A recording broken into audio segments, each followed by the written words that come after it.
Hello, I'm Sarah and I'm 71 years old. I've heard a lot of stories here and I thought that I'd share something that happened to me recently. Yeah, it happened over the course of a few years. The story involves my daughter Megan. Megan had met her husband Charlie when they were in high school. They dated since the start of high school, but didn't get married until years later. My daughter dropped out of college after a year because she got pregnant. Did I think she was too young to be pregnant? Yes. But I was not going to shame her for it because she seemed very excited about it. What made me upset was that she and Charlie were moving across the country with Charlie's parents. Megan announced her pregnancy and moved all together at a dinner party. I had taken Megan aside after everyone had congratulated her and told her about how I felt. "Can I just talk to you for a minute?" "Yeah, of course, Mom. What's the matter?" "First of all, I just want to say congratulations on the baby. I can't wait to be a grandmother." "I bet. I'm going to make sure that at the very least my child and I come down to visit you frequently. After all, as a first-time mom, I will need the help of the best mother in the world." "Oh, stop it. I'll be of any help that I can." "But about you coming down frequently." "Yes. Do you really have to move? I mean, you just dropped some wonderful news, and I also want to be a part of you and your child's life." "I want you to be a part of it as well. But Charlie got a great job offered there, and we can't let it go. It would be stupid to turn down more money when we have a child on the way." "I know, it just hurts. I only just got you back after you went away for college, and not even 2 years later, you're going away for God knows how long." "I'm sorry, Mom. I promise that we'll be in touch as frequently as possible, and if I don't come down here, you can come there." "Oh, honey, I wish it was as easy as that. You know that I have to work, and my company makes it hell to get even a day off." "It's okay. I'm sure we'll figure out a way." I was sad about her leaving, but then again, I had always known that the day she would leave home would come soon. My grandson, James, was born 9 months later. I had flown over for the last month of Megan's pregnancy because she really wanted me there. I stayed with Megan and Charlie for another month or so and helped them adjust to living with a newborn. I told them what to expect and also what to do when the baby cried too much. They seemed nervous, but I assured them that after a few months they'd get the hang of it. The parents' instincts will never let you harm your child, and that is advice I stand by to date. Anyway, after I returned back home, I went right back to work. My visit to Megan had cost me my yearly time off, but it was worth it. Things only got more hectic after that. Megan would phone me once a week to give me updates and ask for help whenever she needed it. Even though I wasn't there physically with Megan, it still felt as if I was right there with her whenever she called. And so 2 years passed. I hadn't gotten to meet Megan or her family in those 2 years. A lot of promises had been made on Megan's part to come down and visit, but she apparently could never seem to get a day off work. I was initially really hurt and frustrated, but I understood where she was coming from, considering I was in the same position. However, one day Megan called me, and that conversation changed things for us. "Hey, Mom." "Hi, honey, how are you? And how's Charlie and my grandbaby?" "I'm good, and so are Charlie and James."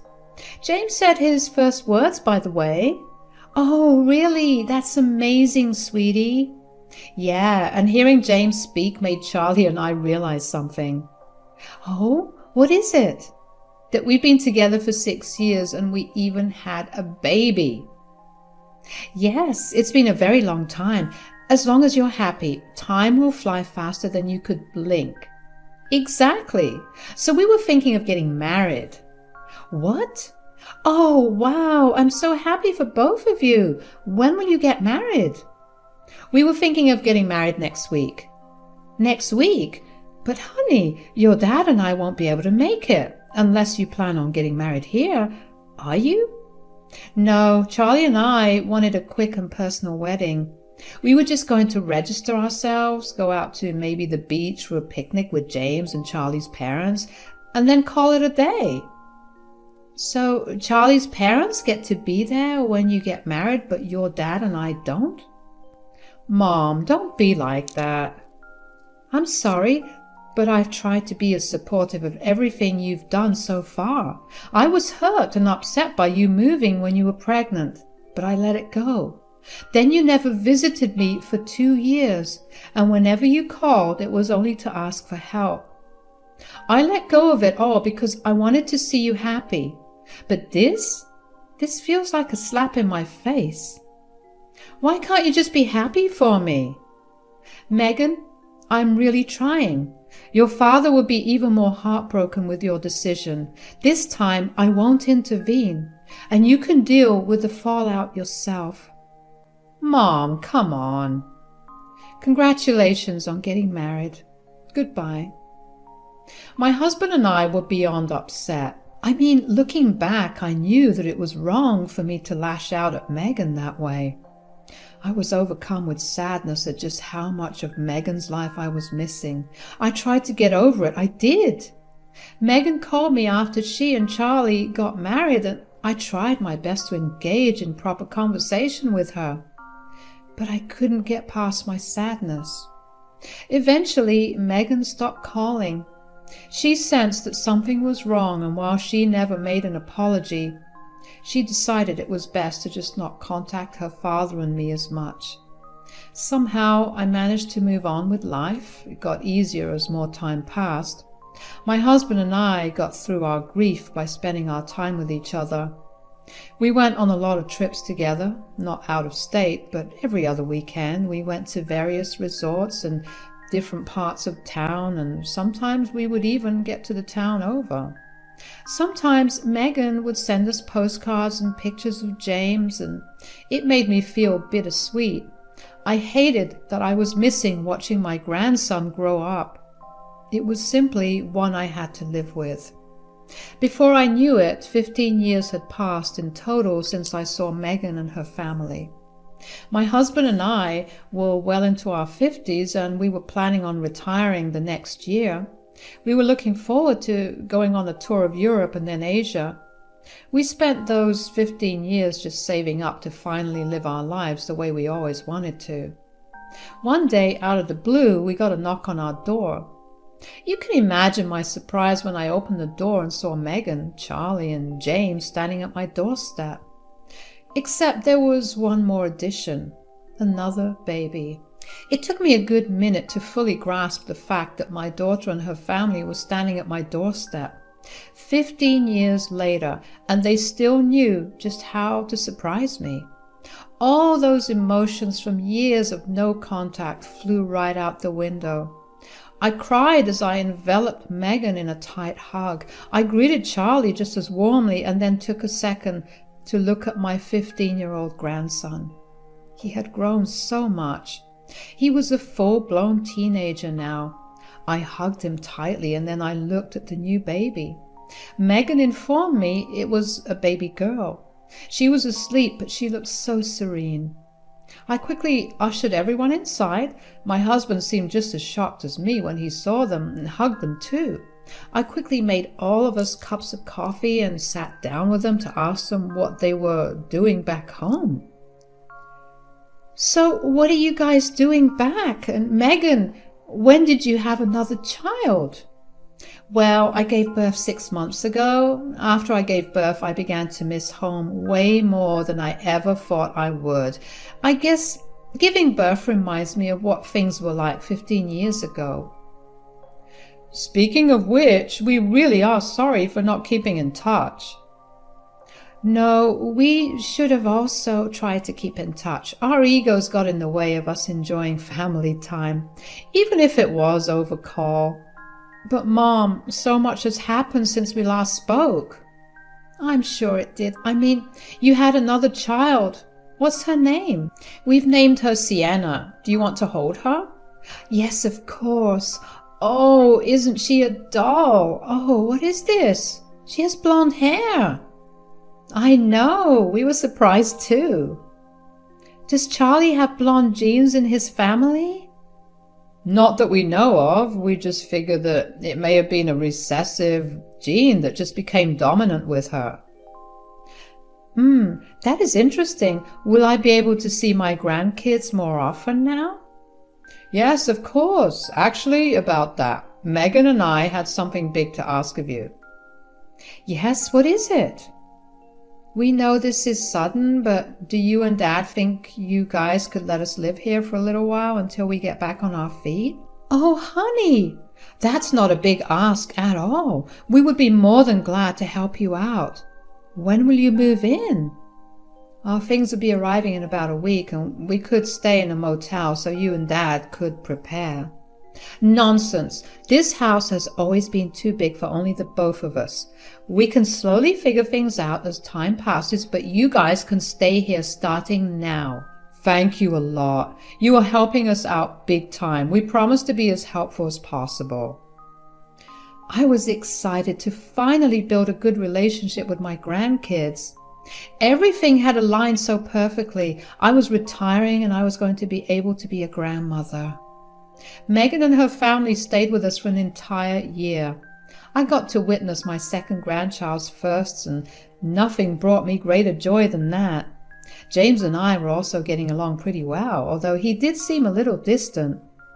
He was not only distant with me, but with his parents as well. He barely even looked at Sienna. I got concerned when it was Sienna's birthday and James just locked himself up in his bedroom. My husband and I tried to get him to come out and celebrate, but he refused to. I was worried, so I asked Megan and Charlie if there was something wrong. They laughed James's behavior off and assured us that there was nothing wrong. They chalked his behavior up to being jealous of his sister. I didn't think it was normal for a boy his age to be that jealous of his sister. Sure, there was a huge age gap between the both of them, but still, to be so jealous that he refused to even associate himself with her was a bit extreme. Even so, I left my opinions behind and tried my best to get along with James. I tried to be someone James could trust and lean on. I also tried to coax him into telling me what was going on with him, but nothing I tried seemed to work. At best, James would tell me about other things going on in his life. If I ever brought up his reactions to Sienna subtly, he would shut down.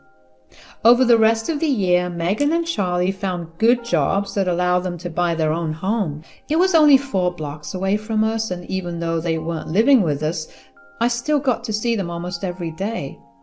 With both Megan and Charlie working, I was asked to babysit Sienna a lot. Years began to pass, and I essentially became a second mother figure to Sienna because of how much time I spent raising her. We ended up developing a close bond. But there was one thing that I noticed. James began withdrawing from me even more. Whatever little progress I had made since he moved here started slipping from my hands. But before I could do anything about it, James decided to move out of his parents' home and go to college on the other side of the country. James and I barely spoke after that. I only got to speak to him over the holidays and birthdays. It hurt that I had to go through the same things over and over again, but I learned to be happy with what I had at the very least, and that was Sienna.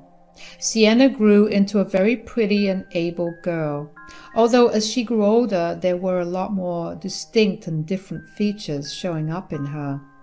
For starters, she was more olive-skinned than pale like the rest of her family. Her facial structure was different, and she had very curly hair, a trait that no one on either side of her family had.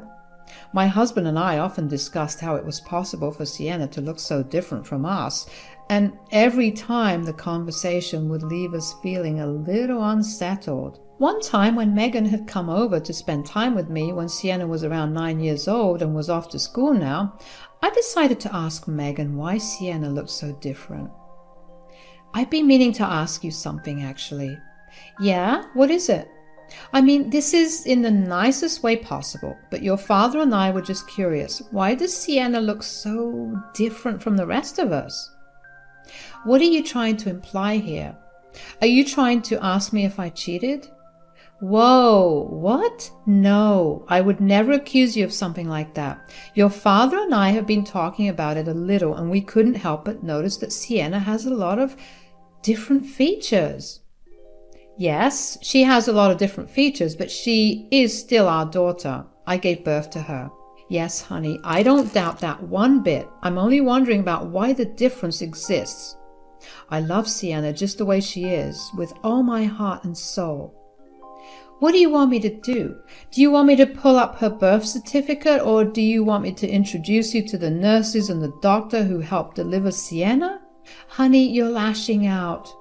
I was only asking because I came across this DNA test that tells you about your entire ancestry. Maybe we could all do it and in the process find out where Sienna gets her genes from. Absolutely not.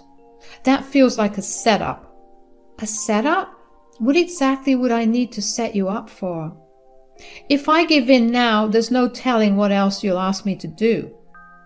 You're thinking too much into this, honey. You know what? Why don't we just drop the topic? I couldn't understand why Megan was being so defensive about Sienna's appearance. It's not like I was insulting her, but in a way I still understood what she must have felt. My husband and I let go of it and instead just enjoyed our years bringing Sienna up. Things started to change when Sienna was 15, though. She would often swing by my place after school. She would come over looking sad and sometimes even in tears. That was alarming because she was the most joyful girl I knew. After a little prodding, Sienna revealed that she had an assignment a few months ago regarding genetics where her class was asked to bring pictures of their families. When she brought hers, everyone looked at her in confusion. Her teacher also looked confused and asked her if she was adopted, to which she obviously said no. The teacher had pulled her aside after class and asked her if she was sure that she was not adopted because, logically speaking, there was no way that she could look that different from her family. While her teacher was nice towards her, the rest of her classmates weren't. Word of her starkly different looks got around and kids began making comments. I felt bad for her, I really did, but I reassured her that she was a part of the family no matter how she looked. This went on for a long while before Sienna actually came back home sobbing one day. I can't take it anymore, Grandma, I can't. What happened, sweetie? For some reason, some of the mean girls decided to take over a free period to discuss my different looks. The entire class participated in it, and it was so humiliating. What the hell? That's not right at all. Do you want me to tell your parents to take this up with your school? It won't be of any use. They tell me to just let go of whatever the other kids are saying. I tried asking them for a DNA test, but they always get angry at me for asking. Oh, sweetie, I'm so sorry that you have to go through this. I can try talking to your parents about the DNA test. You know, a few years ago, I tried talking to your mom about it too, but she got angry with me for it. Yeah, Mom and I get into a lot of screaming fights about it. I promise you, if there's any other way for me to help you feel better, I will. Just say the word. Well, I'm turning 16 in 2 weeks. Could you maybe get me those DNA test kits as a gift? Of course, sweetie, although it will have to remain a secret. You can't tell anyone because it can't get back to your parents. Of course.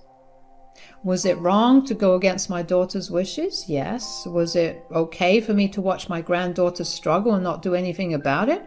Absolutely not. So I ordered her the DNA test. It arrived in the mail a week later, and Sienna did it the same day it arrived. We shipped it off and waited for the results, which could take up to a month to come. I saw a big shift in Sienna's mood after that. She seemed a lot happier and lighter, like a burden had been lifted off her shoulders. A month flew by quickly and we had the results waiting in my inbox. The first thing the result told us was that Megan, Charlie and James had all taken the DNA test a few years ago when Sienna was around 4 years old. This meant that Sienna would get a more accurate result. Sienna's excitement over the report quickly turned to horror. I had let her see the report first, so I had no idea why she was so horrified until I saw the report myself. The report had said that she was James's daughter. There had to be a mistake. We Googled the accuracy rate of the test and it was pretty high. I felt sick. And Sienna didn't look so good either, so I called up Megan and told her and Charlie to come over as soon as they were done with work. I told her about what Sienna and I had found out and she was furious. I told her I didn't care about her anger because she owed Sienna an explanation. When Megan and Charlie arrived, they looked frantic. "Mom, why would you do something I explicitly told you not to do behind our backs? Save your anger at me for later. Sienna is a mess. Tell her the truth." "We never wanted to, but Sienna, sweetie, you should know that we love you, and you'll always be our little girl regardless of the technicalities. Please, just tell me." When your brother was 15, he got a girl pregnant. She wanted nothing to do with the baby, so we took the baby in, and that was you. "So, you guys are my grandparents?" "Technically, yes, but we raised you like..." "So, let me get this straight. You lied to me for my entire life about my relationships with you, and then when I started getting bullied, you got into screaming matches with me instead of just telling me? Do you even know how messed up that is? For years, I've been struggling with this. You knew it, and you still didn't say a word. You don't love me. You just wanted to keep up appearances. Sienna, don't you dare speak to us that way. Whatever. I'm moving in with Grandma. I never want to see you guys again." "Sienna, sweetie, please. What else would we have done?" "I think you guys should leave. She's dealing with a lot right now." "This is all your fault." "No, it's yours. You damaged your child's entire perception of herself for years, and now it's catching up. Give her the space she wants. It's the least you can do for her." Megan and Charlie tried their best to get Sienna to come back with them, but she wouldn't budge. They left, but not before yelling all sorts of profanities at me. I asked Sienna what she was going to do from then on because truthfully, even I was still reeling from the revelation.